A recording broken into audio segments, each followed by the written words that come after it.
Here's the motor in it. It's not too bad. V8.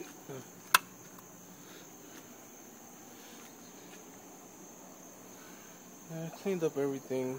It's been clean for about a year now, so looks pretty good. We bypassed the fan.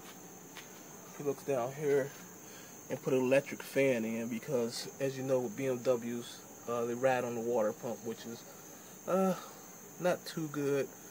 So we added a few little extra horsepower by just taking the fan off and putting an electric fan in. Pretty much that's it, man.